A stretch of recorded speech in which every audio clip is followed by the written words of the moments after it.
Hello, folks. Lex Cunningham here with the Pure Garbage Podcast, Week 6. I have with me the Boston Chowder, Barry. Hey, Lexi. Good to be back, buddy. I called you Barry. How's it going, Jimmy O? And then I have, of course, Barry Portley. Hey. All right, boys, let's get into it. I know people around the world are waiting for their gambling fix, their gambling picks, and here we go with Week 6. Can you believe it? Hell yeah. Flying. So we have the Pittsburgh Steelers sitting at 2-1, strolling into Cincinnati, who are beefed up and sitting at 4-1. First place, Cincinnati Bengals. The Steelers go in there and take the big L. Bengals keep rolling. Chowder. I'll go with the Bengals on this one. They seem legit. They seem like they know what they're doing. But don't forget, the Browns are always there. Yeah, Bengals take. Okay, I don't know why you added the Browns into that, but I have to. I don't know why. Fuck Because it's the second favorite team. the second favorite team, yeah. We're looking at Cincinnati. Yeah, I'm going to say Pittsburgh finally strikes out. The Empire strikes back, and they get their win, and we move on. Arizona, 1-4, versus, Minnesota, 2-1. I say mini. But I still don't think Kirk Cousins is a legit quarterback. He's such garbage. Oh, okay. What a waste of money. What a waste. Oh, they righted the ship against the Super Bowl champs. They got their revenge from the NFC Championship game last week, didn't they? Those are fake Super Bowl champs. Fake news. Well, they still won the title against never mind. No, it's got to be Minnesota in a cakewalk over the Arizona Cardinals. Arizona, they got their first win, but still nothing there. I would agree with you 100%, just the fact that I can't stand that Arizona defense.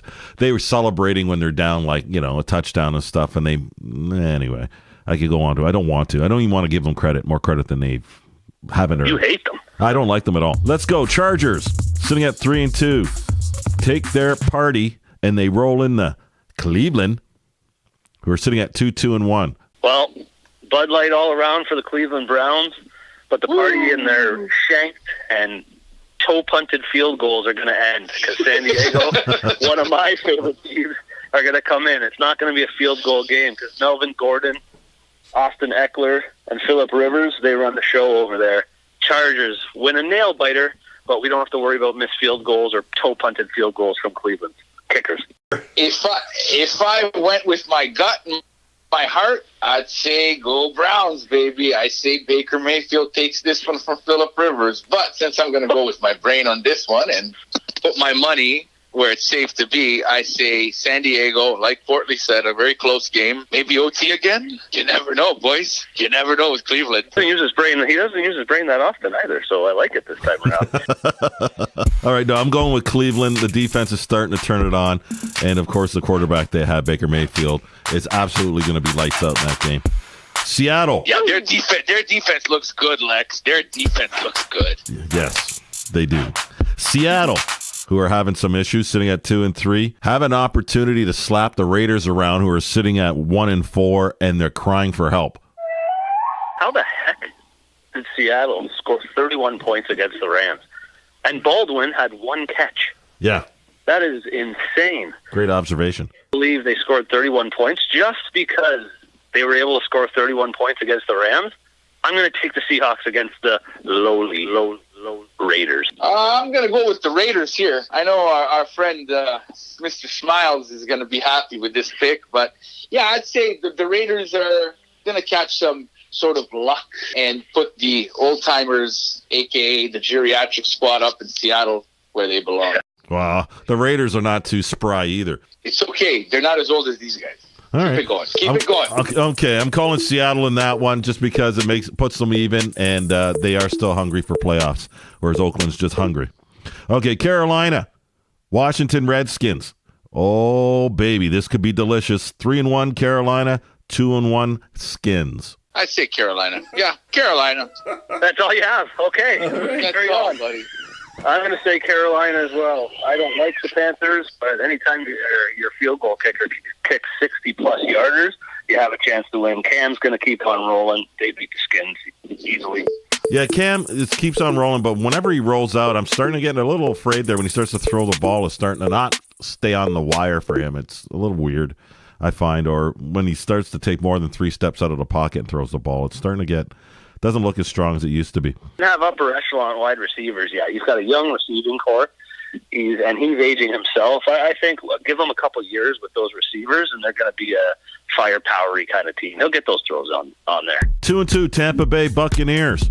Bumpity bump into the ATL. Atlanta, the Falcons, 1-4. Stay with you, Portly, since Chowder is trying to figure this one out.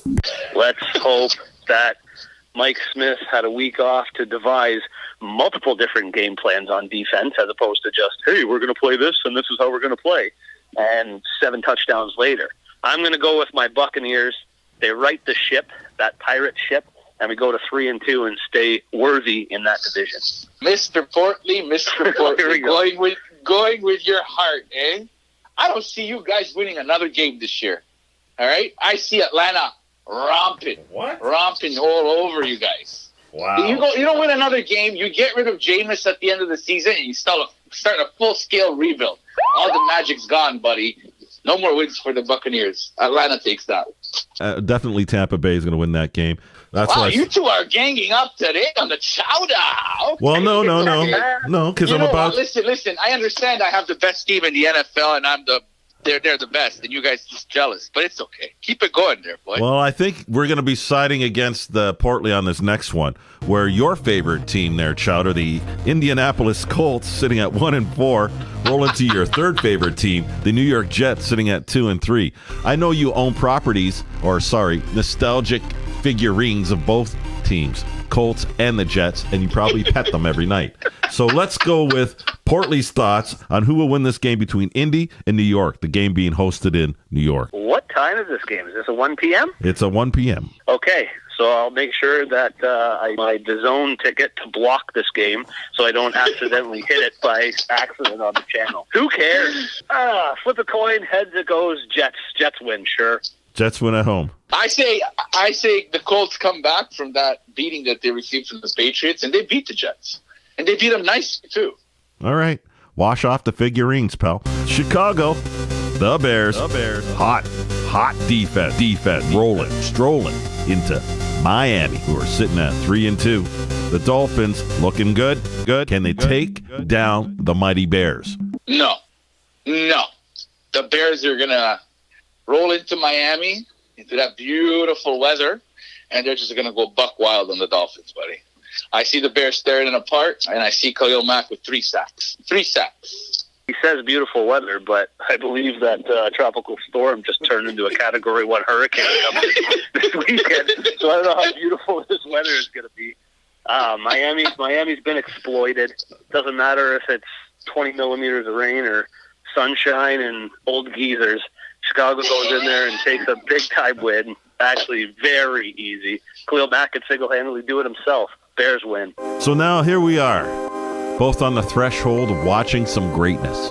That greatness, folks, could be my mighty Buffalo Bills as they stroll and dance and strut their way into Houston. Yeah, both teams sitting at 2-3. The Bills could actually be a 500 club after next Sunday. They're going to be 2 wins and 4 losses. There's going to be one team that's going to be 500, and they're going to be the Houston Texans. Is going to get things straight, and they're going to continue rolling after that thrilling Sunday Night Football game the other night. What a great game. What a great win for Houston. Deshaun Watson and Nook, they've got chemistry. They're going to keep the ball rolling 3-3. Sorry, Lex. I seem to recall, Lex, that I said the Buffalo Bills will beat the Tennessee Titans. Did I not say that? Yes, you did. You jumped into my neck of the woods and rubbed my back. I'm going to say that the Buffalo Bills are going to go into Houston and beat the Texans. Oh, my God. Done it again. All right? Oh, yeah. Come on. Why do I say this? Because Houston's garbage, and the Cowboys are even bigger garbage. Yeah, they went shot for shot. Yep. Wait, they went shot for shot last night, but honestly, they're garbage. Buffalo takes it. So basically what you're saying is I figured out why your phone's all muffly, because you're underneath Lex's desk in his basement right now in the studio. Jeez. Oh, wow. Portly. Easy. No hate there. I don't know where your mind's going. Future Super Bowl champions, the Los Angeles Rams, have an opportunity to go 6-0 as they stroll in to play the Denver Broncos, who are sitting at 2-3. Since you just gave me some love, I'll give you some. Yeah, that's a no-brainer right there. Rams take it in Mile High. Yeah, Denver looked like garbage. I know it was cross-country to New York, but the Rams can't be stopped. I almost think they're going to waltz to the Super Bowl, barring any injuries. They take this game, even though they have to travel up there to the Mile High. Baltimore Ravens 3-2. Tennessee 3-2. What? Who wants to even discuss this? That's right. Or the week before that, this week that just passed, all of a sudden they look like they want to vouch for that first round pick. I don't get what the heck's going on with either. It's another coin flip game. I'm just going to go Ravens based on their defense. Okay. I'm going to go Ravens as well. I'm going to agree with Portland. Just go with the Ravens. Yeah. Wow. On the Ravens. Jacksonville. Whoa, boys. This could be a sweet game Sunday, 4:25 p.m. Jacksonville, Dallas. Jacksonville 3-2. Dallas 2-3. I'm calling Jacksonville. What's so sweet about that game? It's Jacksonville playing the Cowboys. Jacksonville needs to win. Easy to pick a winner there, Lex. Jacksonville takes it. Jacksonville needs to win. Cowboys have to win. Cowboys are a fake team. I've said it right from the start of the preseason. They're a fake team. Jacksonville, they're a little bit banged up right now.